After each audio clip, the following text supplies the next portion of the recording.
Hey guys, it's Mr. B here. So today I've got a 2008 Infinity M35X, and I'm going to show you guys how to do a tire inspection.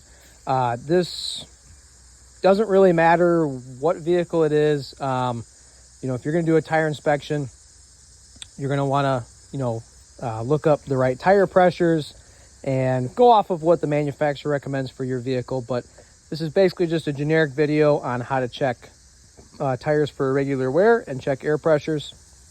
So you're going to want to get a tread depth gauge if you can. They're pretty cheap. You don't need it, but I'm going to show you guys how to use it anyways.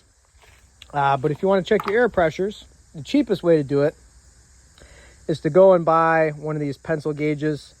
Obviously this one came from Discount Tire some way, somehow. Don't really know how I wound up with it, but they're cheap. They're easy to find.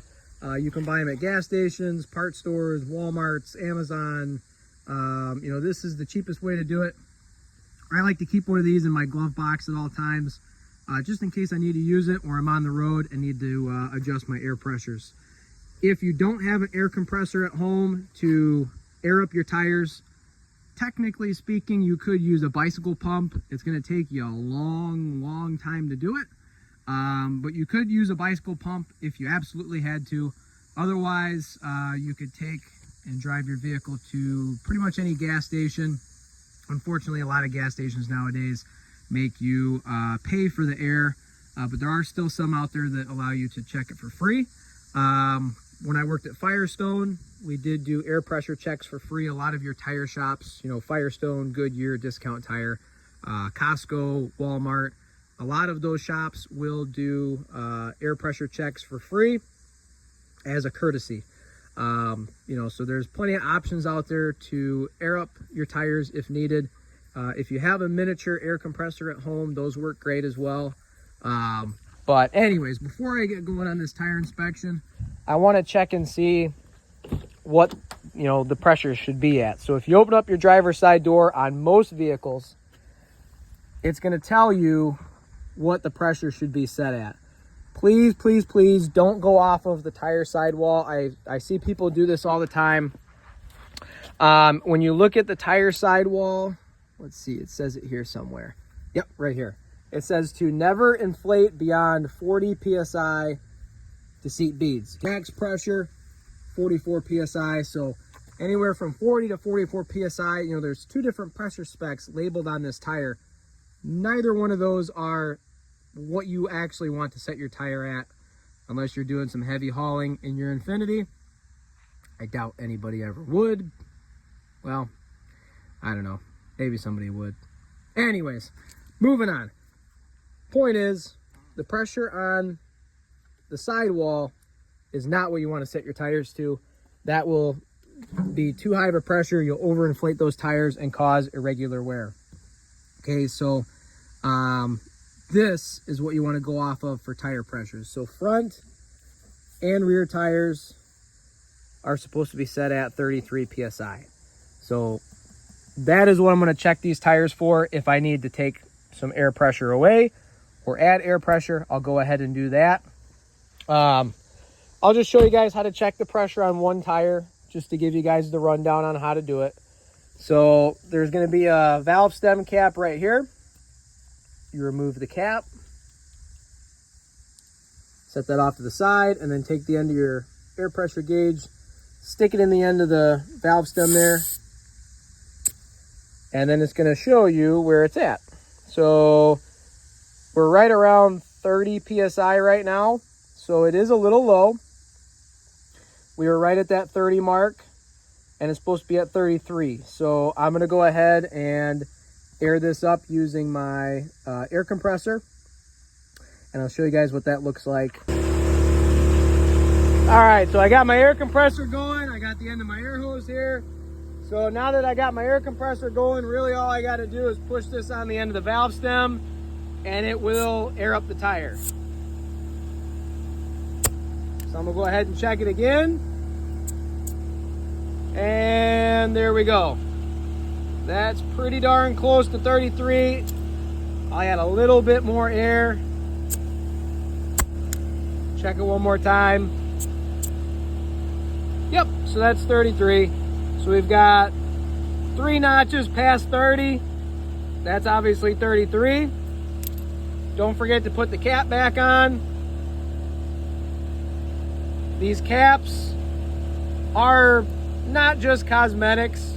Obviously it makes it look a little bit better, but it does somewhat help hold in a little bit of air, and it keeps dirt and grime from going inside that valve stem. If enough salt and dirt and water and grime gets inside that valve stem, it'll corrode the seal on the inside of there, and then you'll have an air pressure leak. And of course you don't want that. So that's how you air up your tires and check your pressures. Next thing I'm going to show you guys is how to inspect a tire for irregular wear and how to use the tread depth gauge.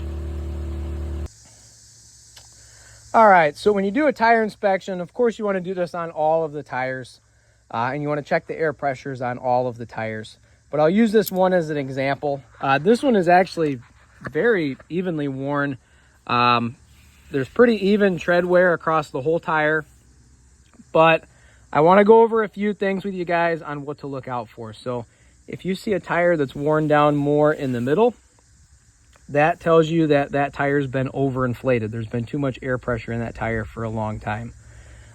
If you see a tire that is worn down more on each side, on the edges, that tells you that somebody's been driving that vehicle with too low of air pressure for, too long, to where it wears down the tires unevenly. If you've got more tread on this end and it tapers off and is unevenly worn to where this edge is bald and this edge is not, you could have an issue with your vehicle's alignment, and it might need to be adjusted. You could have a loose ball joint, you could have a loose tie rod causing the alignment to be off, or the alignment just could be off in general and needs to be adjusted. If you've got a choppy or wavy pattern on the inside of the tire, which this one has a little bit, but not too bad. If it's real choppy and wavy, that could be a telltale sign of lack of tire rotation. Also, that the shock absorbers are bad and the tire is taking the impact of the road instead of the suspension system, right? The springs, the shocks, mainly the shocks, but you get the idea, right? So when you're doing a tire inspection, don't just check the air pressures, check the tread wear patterns, see how the tire's worn.